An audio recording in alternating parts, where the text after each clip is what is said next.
सबसे पहले पूजन होवे देवता निराले हो। वक्रतुंड महाकाय सूर्यकोटि समप्रभ निर्विघ्नं कुरु मे देवो सर्वकार्येषु सर्वदा। ओम प्रणम्य शीर्षादेवं गौरीपुत्रं विनायकं भक्तावासं स्मरेः नित्यमायु कामार्थ सिद्धये। प्रथमं वक्रतुंडं च एकदन्तं द्वितीयकं तृतीयं कृष्णपिंगाक्षं गजवक्रं चतुर्थकं लंबोदरं पंचम च षष्ठं विकटमेव च सप्तम विघ्नराजेन्द्रं धूम्रवर्णं तथाष्टमं नवमं भालचंद्रं च दशमं तु विनायकं एकादशं गणपतिं द्वादशं तु गजाननम्।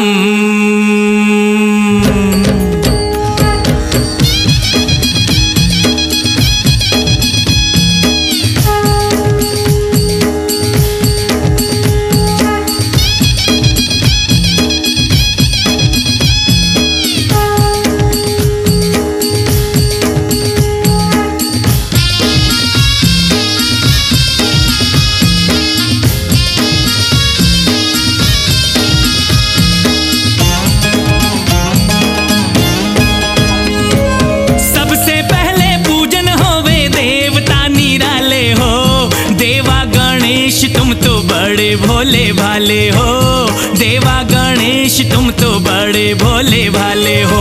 सबसे पहले पूजन होवे देवता निराले हो, देवा गणेश तुम तो बड़े भोले भाले हो, देवा गणेश तुम तो बड़े भोले भाले हो।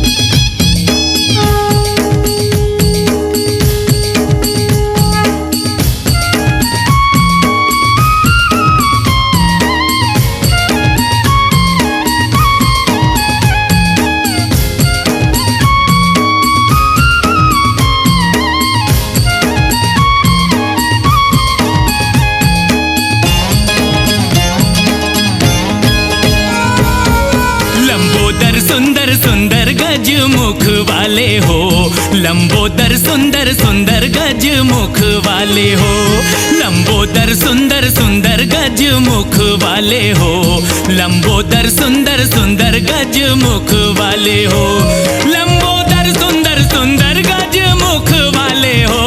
देवा गणेश तुम तो बड़े भोले भाले हो, देवा गणेश तुम तो बड़े भोले भाले हो।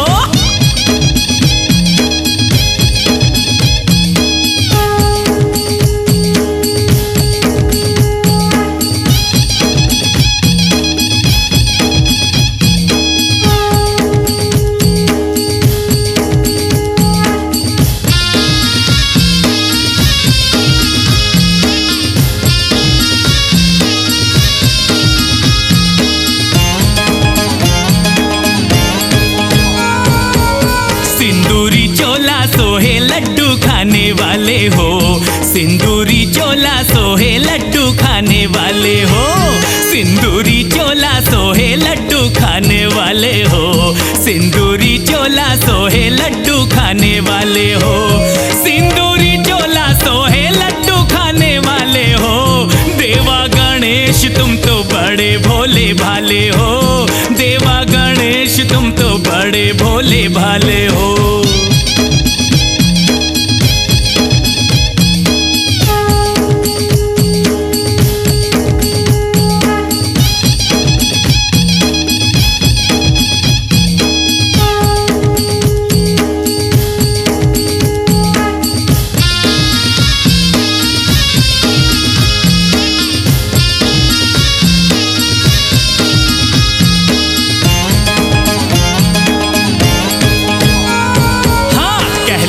विघ्न हरता संकट हरने वाले हो, कहलाते विघ्न हरता संकट हरने वाले हो, कहलाते विघ्न हरता संकट हरने वाले हो, कहलाते विघ्न हरता संकट हरने वाले हो, कहलाते विघ्न हरता संकट हरने वाले हो। देवा गणेश तुम तो बड़े भोले भाले हो, देवा गणेश तुम तो बड़े भोले भाले हो।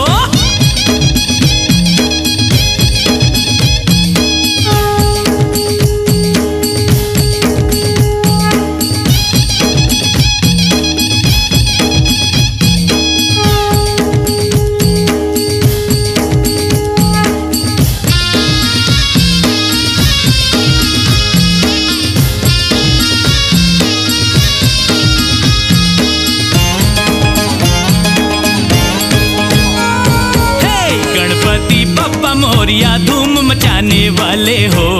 गणपति बप्पा मोरिया धूम मचाने वाले हो। गणपति बप्पा मोरिया धूम मचाने वाले हो। गणपति बप्पा मोरिया धूम मचाने वाले हो। गणपति बप्पा मोरिया धूम मचाने वाले हो। देवा गणेश तुम तो बड़े भोले भाले हो। देवा गणेश तुम तो बड़े भोले भाले हो।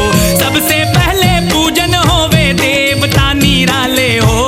देवा गणेश तुम तो बड़े भोले भाले हो।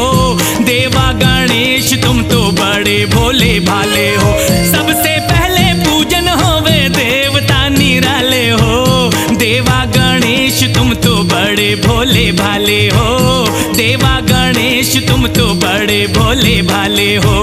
देवा गणेश तुम तो बड़े भोले भाले हो। देवा गणेश तुम तो बड़े भोले भाले हो। देवा गणेश तुम तो बड़े भोले भाले हो। देवा गणेश तुम तो बड़े हो